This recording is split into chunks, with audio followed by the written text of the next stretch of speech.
Assalamualaikum warahmatullahi wabarakatuh. Alhamdulillah wassalatu wassalamu ala Rasulillah. Segala puji bagi Allah Jalla Jalaluh. Salawat dan salam semoga senantiasa tercurahkan untuk baginda Nabi kita Muhammad alaihi salatu wassalam. Amma ba'd, kaum muslimin yang semoga dirahmati oleh Allah Jalla Jalaluh. Ahibati fillah, kita masih berbincang tentang dunia, tentang zuhud. Bagaimana menjadikan dunia di tangan kita, tapi tidak di dalam hati. Bagaimana kita meninggalkan segala sesuatu yang gak berguna buat akhirat. Tapi kita hidup di dunia, di mana kita memerlukan biaya dalam kehidupan. Hadis yang sebentar lagi kita akan baca. Ini berkaitan jangan sampai kita itu menjadi budaknya ya kesenangan-kesenangan dunia. Bergantung kepada kesenangan dan kekecewaan diukur dengan kenikmatan dunia. Menilai orang lain juga sesuai dengan apa yang ada di hati.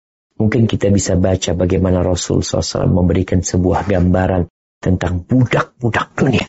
وعنه عن النبي صلى الله عليه وسلم قال تعيش عبد الدينار والدرهم والقطيفة والخميصة إن عطي رضي وإن لم يعطى لم يرضى رواه البخاري. Darinya Abu Hurairah radhiyallahu anhu dari Nabi sallallahu alaihi wasallam bahwa beliau bersabda, celakalah hamba dinar, dirham, beludru dan kain khamisah. Sebab jika diberi maka dia akan merasa senang, tetapi jika tidak diberi maka dia tidak akan merasa senang. Hadis riwayat Bukhari. Subhanallah jemaah. Dulu dinar, ini hanya contoh dari kesenangan dunia. Mungkin sekarang jarang yang menggunakan mata uang dinar. Di negeri kita rupiah, tapi kadang-kala rupiah kurang dipandang. Makanya kalau kita lihat korupsi suap itu biasanya pakai mata uang asing. Dolar. Ada dolar Amerika, ada dolar Singapura. Memang kalau kita lihat, ini manusia nggak sampai sujud buat uang. Nggak sampai sujud buat harta dia. Di sini Rasul SAW menyebutkan beberapa jenis kenikmatan dunia. Ada dinar, ada dirham, ada pakaian, kain-kainan. Mungkin sekarang juga semakin bertambah banyak lagi kesenangan-kesenangan dunia ini. Bagaimana orang menjadi budaknya, menjadi hambanya uang. Ada yang menjadi hambanya mobil. Ada yang menjadi hambanya motor. Ada yang menjadi hambanya cincin. Ada yang menjadi hambanya tas. Ada yang menjadi hambanya sepatu.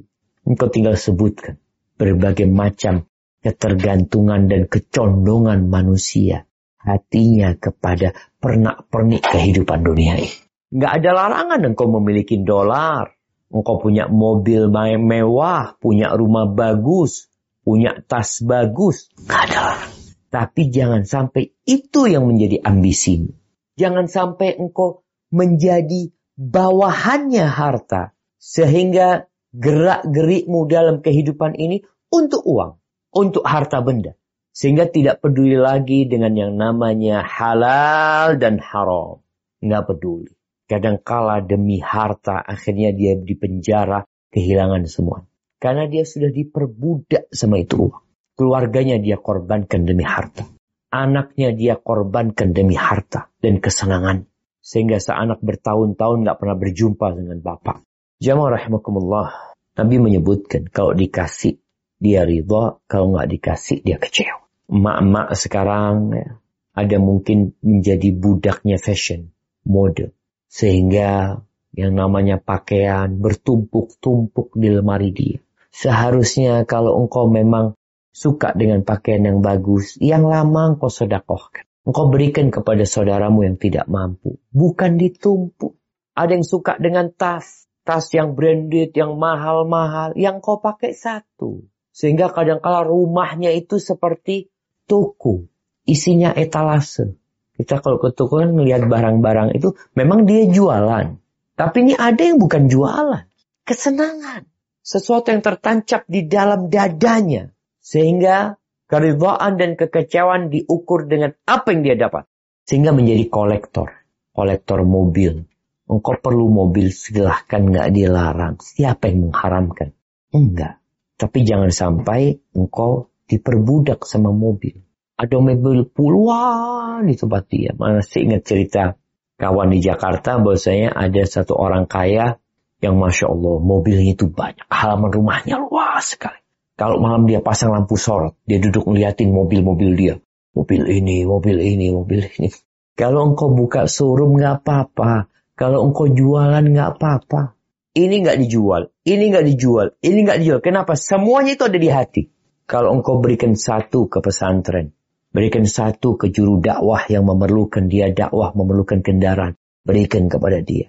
Yang satu jadikan ambulan buat masjid, yang satu jadikan mobil operasional yayasan yatim piatu.